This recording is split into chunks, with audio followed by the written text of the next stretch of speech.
इस वीडियो में मैं आपको बताऊंगा कि आप एक ऐसा स्पीकर कैसे बन सकते हो जिसे आर्गुमेंट में कोई ना हरा सके। आपकी फॉलोइंग भी बन जाएगी, आपके फैंस आपको सपोर्ट करेंगे और आप कभी किसी डिबेट में नहीं हारोगे। मजाक नहीं कर रहा।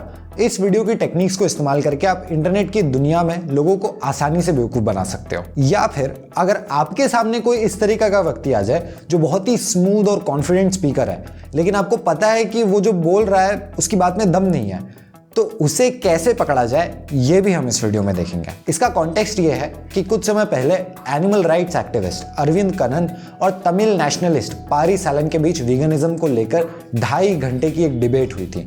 डिबेट काफी हीटेड थी और ये वायरल हो गई। कुछ दिन पहले इसका इंग्लिश वर्जन रिलीज हुआ और जैसे जैसे मैं इसे देखता गया ना, तो सर में दर्द के अलावा मुझे यह एहसास हुआ कि इससे कुछ चीजें सीखी जा सकती हैं। फैक्चुअल एरर्स और लॉजिकल फैलेसी से लेकर मैनिपुलेशन और आर्ग्यूमेंट्स के टैक्टिक्स, बहुत कुछ हम देखने वाले हैं। तो शुरू करते हैं। डिबेट शुरू होते ही थोड़ी देर में वो पॉइंट आता है जहां एवोल्यूशन की बात होती है। You're talking about Paleolithic times. Yeah, that's why I'm considering evolutionary point of view. पारी का कहना है कि खेती के पहले जब हम जंगलों में रहते थे तब इंसान केवल मांस और शहद खाता था, कोई पौधे थे ही नहीं। In the Paleolithic ages, which were the high calorie foods? Tubers. What is that? They are underground roots that mainly store starch. You know? No. It was. They used to eat tubers in caveman times also, Not bro. from hunter-gatherers. No. There were no tubers. Internet पर confidence बहुत काम की चीज है। आप क्या बोल रहे हो इससे कहीं ज्यादा मैटर करता है कि आपने उसे कैसे प्रेजेंट किया है और कितने कॉन्फिडेंस के साथ बोला है। पारी ने फुल दावे के साथ बार बार मना किया कि पेलियोलिथिक एजेस में पौधे तो थे ही नहीं, जबकि ये बात 100% गलत है। पेलियोलिथिक एज में न केवल इंसान ट्यूबर्स खाते थे बल्कि पकाकर प्लांट फूड्स खाते थे। ये एक फैक्ट है। हजारों लाखों सालों पहले से स्टार्ची प्लांट फूड्स हमारी डाइट का इंपॉर्टेंट हिस्सा रहे हैं। ये प्लांट फूड्स नहीं होते तो आज हम इंसान नहीं होते। तो बात ऐसी भी नहीं है कि इस पर कोई डिबेट हो, प्लेन फैक्ट है। पर पूरी श्योरिटी और कॉन्फिडेंस के साथ इंटरनेट पर आप जो बोलोगे उसको मानने वाले खड़े हो जाएंगे। सही होने से कहीं ज्यादा मायने रखता है कॉन्फिडेंट होना। अब प्लेन फैक्ट्स के खिलाफ जाकर भी आप समझदार कैसे लग सकते हो, इसके लिए आपको बात को घुमाना आना चाहिए। उसका भी तरीका बता देता हूं। और पारी इस टेक्निक के मास्टर हैं। कॉलेजेस में होता है ना कि बस कॉपी भर दो, मार्क्स मिल जाएंगे, वही करना है आपको। अगर एक टॉपिक है जिसके बारे में आपको कुछ खास नहीं पता, लेकिन आपको उसके बारे में कुछ बोलना है, तो उस टॉपिक से रिलेटेड 3-4 टॉपिक्स पर बातें घुमाते रहो। उदाहरण के लिए डिबेट में ओरिजिनल टॉपिक था कैलोरीज और फैट का, कि मांस से फैट बढ़ता है और चने में उतना फैट नहीं होता। तो बताओ कितने चने खाओगे? Dude, how much chickpeas can you eat in a day? How can you eat it? Can you eat an entire pot of chickpeas in a day?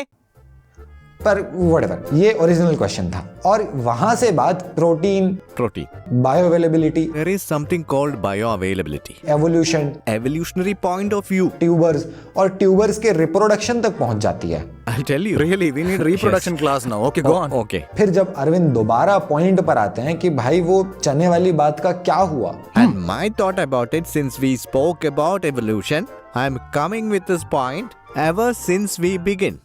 So it may be you are misunderstanding. वो चने वाली बात मैंने इसलिए बोली थी क्योंकि मेरा एवोल्यूशन का पर्सपेक्टिव था। अभी इतनी देर से एक्सप्लेन करा, तो इसका क्या जवाब दोगे अब आप? आप ये भी नहीं बोल सकते कि पारी गलत है, क्योंकि उन्होंने एवोल्यूशन की प्रोसेस के बारे में कई बातें सही बोली, पर उसमें बीच बीच में मिस इन्फॉर्मेशन मिक्स करके अपने अनुसार कंक्लूजन निकाल लिया।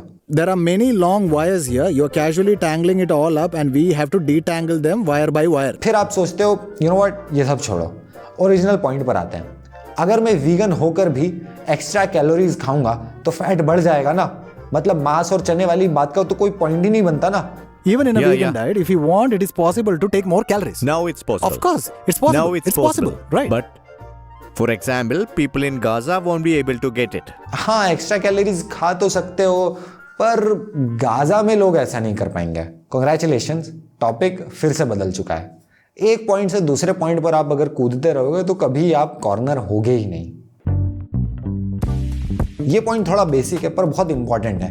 आपको कभी भी इस बात को मानना ही नहीं है कि आपको कोई चीज नहीं पता।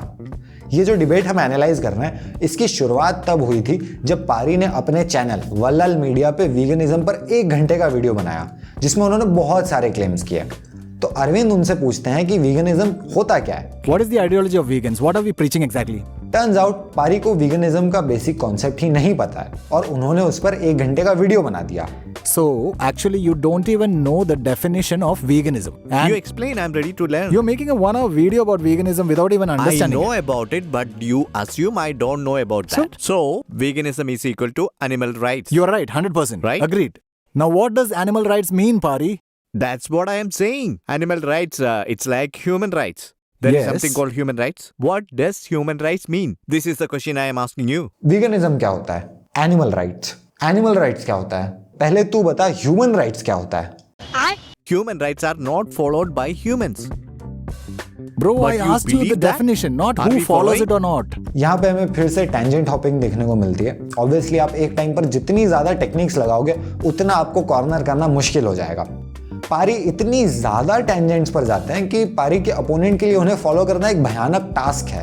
No, we have Please switched to let me some other finish. topic now. Pari, I'm sorry, I'm not being rude, but you're blabbering. Where are we going with this? See, you're changing topics. We seem to drift away from the main subject. No, Pari. no, no. We are wasting time. It's unnecessary. मतलब एक point पर तो बेचारे moderator को ही पूछना पड़ गया कि भाई आप लोग किस बारे में बात कर रहे हो। What are you guys talking about right now? No, no, no, no. No, I you was just serious? No, wait. अगर आप सिर्फ झूठ बोलोगे और सिर्फ कंस्पिरेसी थ्योरीज फैलाओगे तो लोग पकड़ लेंगे। इसलिए बहुत जरूरी है कि आप सच के साथ झूठ बोलो। पारी की इस टेक्निक को अरविंद ने कैच भी किया। You speak 50% facts, and the rest has lot of lies, misinformation, misrepresentation, all weaved into one beautiful package. पारी ने इतनी बार, मैं सिंपल शब्दों में बताता हूँ, ये बोला कि हमें सुनकर लगने लगता है कि जैसे उनके पास में कोई पॉइंट है बोलने को, पर अरविंद और हम समझ नहीं पा रहे। पारी कुछ बोलना चाह रहे हैं पर हम समझ नहीं पा रहे। That's what I'm saying. Let me explain. I'll tell you simply. I will simplify it for you. I'll simplify it. So it may be you are misunderstanding. पर एक्चुअली ऐसा है नहीं। पारी भर भर के इस्तेमाल करते हैं मॉट एंड बेली फैलेसी का। इसका मतलब है कि पहले एक बहुत बड़ा और कंट्रोवर्शियल क्लेम करो। You have to drink milk, right? So what milk will you drink next? He himself is saying, go drink soy milk. Who farms soya here? Is it your father? Is it your grandfather? I need to go to the supermarket. Where does the supermarket go for the soya? It goes to Bill Gates for it. What I'm asking is, I can accuse for working under the payroll of Bill Gates. और फिर जब उस claim पर लोग counter करें कि तुमने ऐसा कैसे बोल दिया, तो एक सॉफ्ट पोजीशन अपना लो और बोलो कि मैं तो शुरू से यही बोल रहा था। What I'm saying is, through this brand called vegan, do the manufacturers sell soya as a part of their marketing strategy or not? Yeah. That's all I'm saying. Let it go. जबकि इन दोनों claims में बहुत अंतर है। Vegans दूध नहीं पीते और दूध पिए बिना कोई रह नहीं सकता, तो ये कहते हैं कि सोया मिल्क पियो, और सोयाबीन तो भारत में है ही नहीं। अरे ऐसा कैसे बोल रहे हो? प्रूफ दो। मैं तो बस इतना बोल रहा हूँ कि सोया मिल्क वीगन फूड की कैटेगरी में आता है। हाँ, उस पर वीगन का लेबल लगा होता है। हाँ, बस यही बोल रहा हूँ मैं तो, और कुछ नहीं। दोनों बातें काफी अलग है और यही है मॉट एंड बेली फैलेसी। पहले एक एक्सट्रीम पोजीशन को आगे रखो और जब चैलेंज किया जाए तो एक सेफ और ऑब्वियस पोजीशन पकड़ लो कि मैं तो बस इतना ही बोल रहा हूं, और धीरे धीरे अपनी एक्सट्रीम पोजीशन को ही आगे बढ़ाते चलो। चेरी पिकिंग का मतलब होता है जितने भी फैक्ट्स या डेटा पॉइंट्स हमारे सामने हैं उनमें से वो चीजें उठा लेना जो हमारे आर्ग्यूमेंट को सपोर्ट करती हो और उन सबको इग्नोर कर देना जो हमारे खिलाफ बोलती हो। चेरी पिकिंग एक बहुत ही कॉमन टैक्टिक है। वीडियो की शुरुआत में हमने देखा कि जब फैट और प्रोटीन की चर्चा होती है तो पारी को पसंद है पेलियोलिथिक एज की बात करना। Evolutionary point of view. I'm talking to a modern human about how things were back then in the Paleolithic ages. लेकिन जब कैल्शियम की बात हो तो पारी का फेवरेट कैल्शियम सोर्स है दूध। In milk, that if you consume 100 mg calcium, your body does not absorb the entire 100 mg. Maybe 30-35%. Okay. Calcium from soy also is absorbed just as well. Okay. No. He's wrong, folks. He's wrong. पर humans तो गाय का दूध केवल 10,000 सालों से ही P रहे हैं। उसके पहले लाखों सालों से क्या हो रहा था? किसी भी तरह के मांस में कोई खास कैल्शियम होता नहीं है, तो फिर लाखों सालों से इंसानों को कैल्शियम कहाँ से मिल रहा है? या तो हम सब लाखों सालों से कैल्शियम डेफिशिएंट ही चल रहे हैं, या फिर हम अच्छी क्वांटिटी में प्लांट फूड्स भी लाखों सालों से खा रहे हैं जिनसे हमें कैल्शियम और दूसरे मिनरल्स और विटामिन मिलते हैं। यही दो चीजें पॉसिबल है। इतने डेफिशिएंट होते तो सरवाइव तो कर नहीं पाते। मतलब प्लांट फूड्स हम खाते भी थे और उनमें कैल्शियम भी होता है। तो कैल्शियम की बात आते ही बायो अवेलेबिलिटी का बोलना या ये बोलना कि दूध के बिना कैल्शियम नहीं मिलेगा, ये लॉजिकली और साइंटिफिकली गलत है। पर पारी अपनी कन्वीनियंस के अनुसार कभी पैलियोलिथिक एज की बात करते हैं और कभी एग्रीकल्चरल रेवोल्यूशन का रेफरेंस देते हैं। Classic case of cherry picking. पारी एक और बार चेरी पिकिंग की कोशिश करते हैं जब वो ये बताते हैं कि वीगन लोग जो एनिमल प्रोडक्ट्स नहीं खाते उनमें आयरन डेफिशिएंसी होती है और प्लांट बेस्ड फूड से आयरन नहीं मिल पाता। इसके लिए वो बड़ी डिटेल में एक रिव्यू का रेफरेंस देते हैं। In 2025, there was an article presented by Lopez Moreno M, who happened to be a researcher.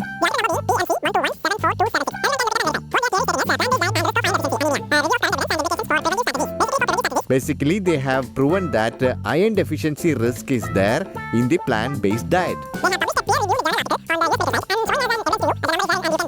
अब मैंने जाकर ये रिव्यू पढ़ा और इसमें ऐसा कुछ नहीं लिखा कि वीगन लोगों को आयरन नहीं मिलता। इनफैक्ट बार बार इसमें स्टडीज बताई जाती हैं कि फलानी स्टडी के अनुसार वीगन्स और नॉन वीगन्स में कोई डिफरेंस नहीं। लॉन्ग टर्म वीगन्स, पुरुष, महिलाएं और सभी एज ग्रुप के लोगों में यही पाया गया कि आयरन को लेकर वीगन्स और नॉन वीगन्स में कोई अंतर नहीं होता। इनफैक्ट इसमें एक रेफरेंस ये भी है कि जो लोग हीम आयरन ज्यादा खाते हैं, वो आयरन जो मांस में होता है, उनमें कोलन कैंसर का रिस्क 18% ज्यादा होता है। कहीं से कहीं तक ये रिव्यू वो तो कहता ही नहीं जो पारी को लगता है कि वो कहता है।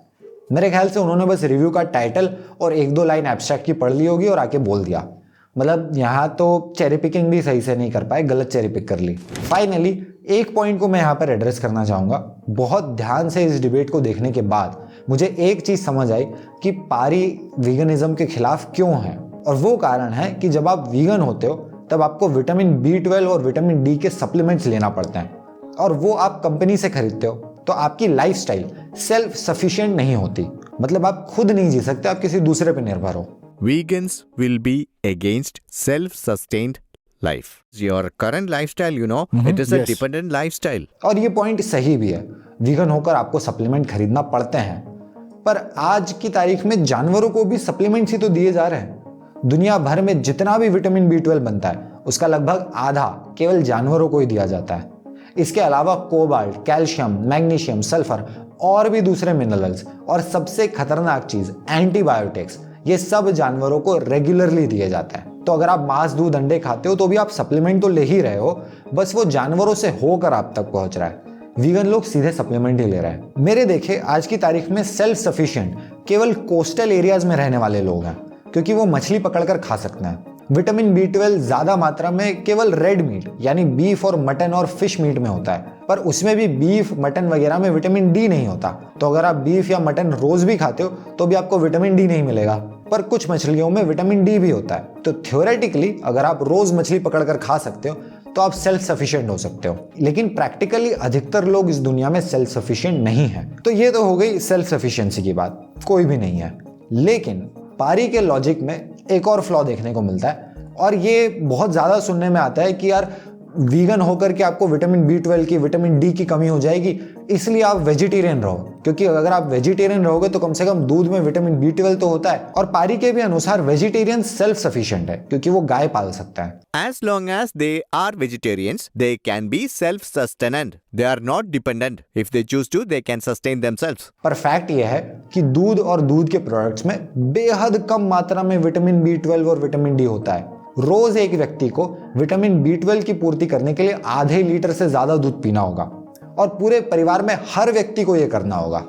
इसीलिए तो भारत में विटामिन B12 की डेफिशिएंसी इतनी ज्यादा फैली हुई है, क्योंकि ये ना आपको दूध में प्रॉपर मिलता है, ना अंडों में मिलता है, ना मुर्गी के मांस में मिलता है। तो इस आर्ग्यूमेंट में बहुत दम है नहीं। जो सारी प्रॉब्लम्स हम सोचते हैं कि अगर वर्ल्ड वॉर हो गया तो वीगन खाना कहाँ से मिलेगा, लोग भूखे मर जाएंगे, अभी कम से कम दूध और अंडे तो खा सकते हैं।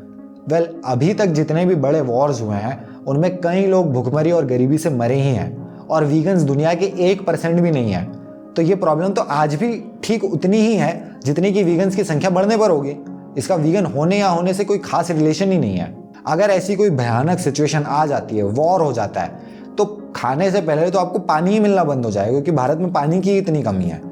तो इसका वीगनिज्म से कोई संबंध ही नहीं है। अब ना इस तरीके के आर्ग्यूमेंट्स की वर्ल्ड वॉर हो गया तो क्या करोगे, जलती हुई बिल्डिंग में से कुत्ते को बचाओगे या इंसान को, अगर किसी आइलैंड पे अकेले फंस गए तो मांस खाओगे या नहीं।